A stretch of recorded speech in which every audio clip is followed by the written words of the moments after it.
General صاحب خالد محمودی express T V سے. General صاحب جہاں بہت سارے واقعات ہوئے وہاں پہ 24 نومبر اور 26 نومبر کے درمیان اسلام آباد میں بھی ایک پرتشدد جو ہے واقعہ ہوا، خاص کر ڈی چوک میں یہ واقعہ ہوا. وہاں پہ جو تمام قانون نافذ کرنے والے ادارے بھی موجود تھے، 245 کی تحت فوج بھی موجود تھی. کیجولٹی کے بارے میں بہت بیانیہ چلا. ایک سیاسی جماعت نے، باہر بیٹھے لوگوں نے بھی، اندرون ملک بھی، سوشل میڈیا پر ایک بیانیہ بنایا گیا کہ وہاں پہ اتنی زیادہ کیجولٹی ہوئیں، زخمی ہوئے لوگ، گرفتار ہوئے. ایکچوئل پوزیشن کیا تھی؟ ہاسپٹل کی جانب سے بھی جو سوشل میڈیا کو فیڈ کیا گیا وہ بھی غلط معلومات فراہم کی گئی. ایکچوئل پوزیشن کیا تھی؟ فوج وہاں پہ موجود تھی، وہاں پہ کیا ہوا، کتنی کیجولٹی ہے، کتنی گرفتاریاں ہیں، کتنے زخمی تھے؟ دیکھیں، یہ جو مخصوص سیاسی جماعت کی طرف سے کی گئی یہ جو نومبر سازش ہے، اس کے پیچھے جو سوچ ہے وہ سیاسی دہشت گردی کی ہے. اور یہ اس کی تفصیلات واقعے میں جانے سے پہلے میں آپ کو یہ یاد کرانا چاہوں گا کہ یہ جو منفی اور تشدد کی سیاست کا سلسلہ ہے، یہ آپ یاد کریں تو یہ 2014 میں جب پارلیمنٹ پہ اور سرکاری اداروں پہ املاک پہ حملہ ہوا، اس وقت بھی آپ نے دیکھا. آپ نے مئی 2022 میں بھی دیکھا، نومبر 2022 میں بھی دیکھا. آپ نے سانحہ 9 مئی 2023 میں بھی دیکھا، اور اسی کا تسلسل ابھی آپ نے نومبر 2024 میں دیکھا کہ use of force for political coercion. گو کہ الحمدللہ عوام کے شعور کی وجہ سے یہ تمام کوششیں ناکام ہوئی اور انشاءاللہ آئندہ بھی ناکام ہوں گی. تاہم ان کی وجہ سے پاکستان کے عوام کی جو ترقی اور خوشحالی اور جو سیکیورٹی کے اندر امن کا سفر ہے اس میں یقیناً رکھنا پڑتا ہے، اور جو اصل عوامی مسائل ہیں ان سے توجہ ہٹتی ہے اور اس کی اپرچونٹی کاسٹ آپ اور ہم سب دیتے ہیں. اس واقعے کے بارے میں 1 دسمبر کو 2024 کو وزارت داخلہ نے ایک مفصل اعلامیہ جاری کیا تھا، جس میں انہوں نے یہ بتایا تھا کہ جو پاکستان کی فوج ہے وہ اس پورے واقعے میں اس پرتشدد ہجوم کے ساتھ بالکل ڈائریکٹ کانٹیکٹ میں نہیں آئی، اور نہ ہی اس کو اس پرتشدد ہجوم یا رائٹ کنٹرول کے لیے تعینات کیا گیا تھا. فوج کی تعیناتی صرف ریڈ زون تک محدود تھی، اور خصوصاً جب وہاں پہ دوست ممالک کے اہم وفود بھی موجود تھے.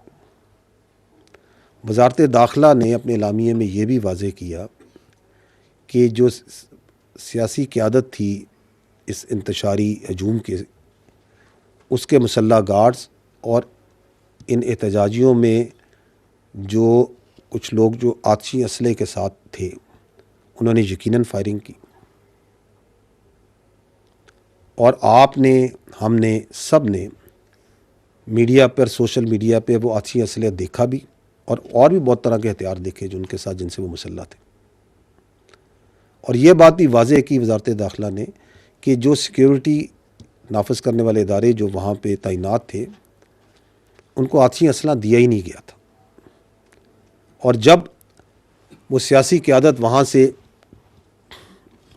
بھاگی، مفرور ہوئی، تو آپ نے دیکھا کہ ایک پہلے سے تیار شدہ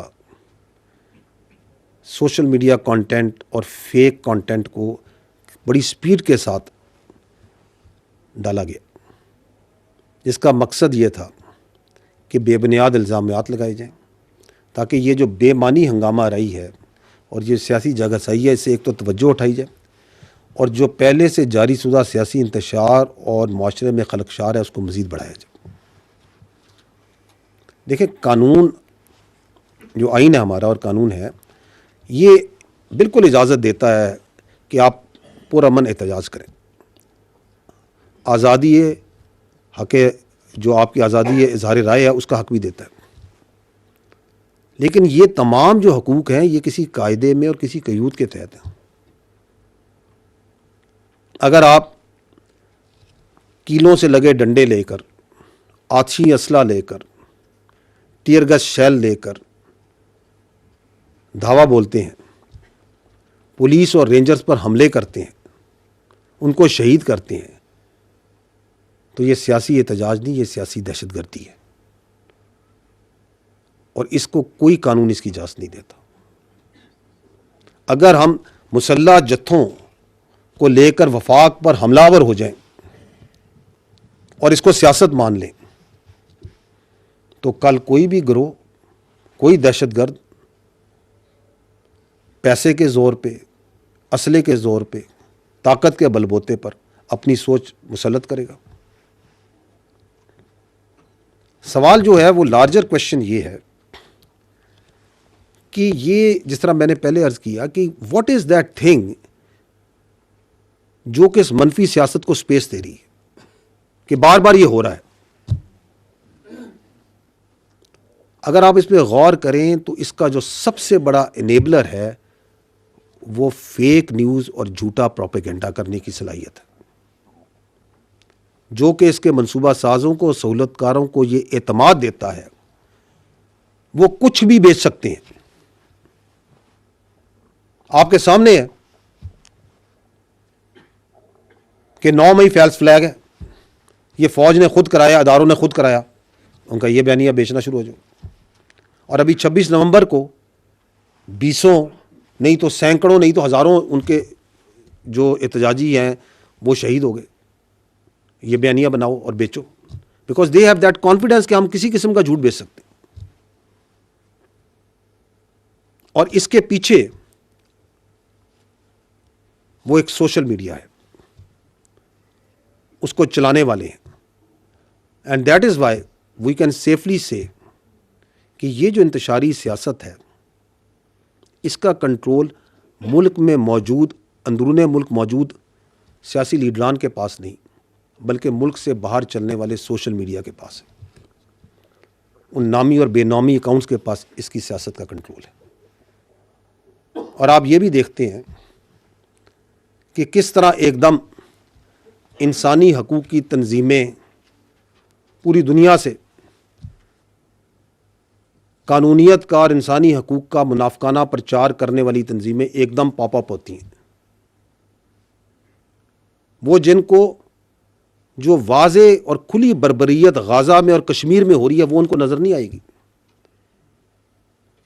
ان کو شام اور لیبیا میں ہوتے ہوئے مظالم نظر نہیں آئیں گے، ان کو پاکستان میں ہوتی ہوئی خارجیوں کی اور دہشت گردوں کی بربریت بھی نظر نہیں آئے گی۔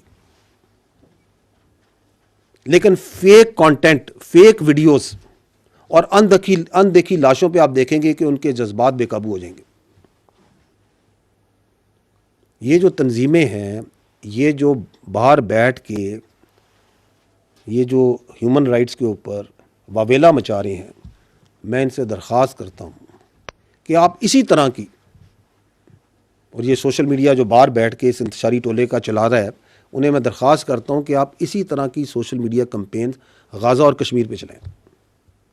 وہاں پہ آپ کو فیک ویڈیوز اور ڈی فیک ٹیکنالوجی کا استعمال نہیں کرنا پڑے گا، آپ کو حقیقتاً وہ مظالم وہاں پہ ہیں وہ نظر آ رہے ہیں کہ آپ ان کے حق میں اور اس سچائی کو دکھانے کے لیے سوشل میڈیا کمپین چلائیں۔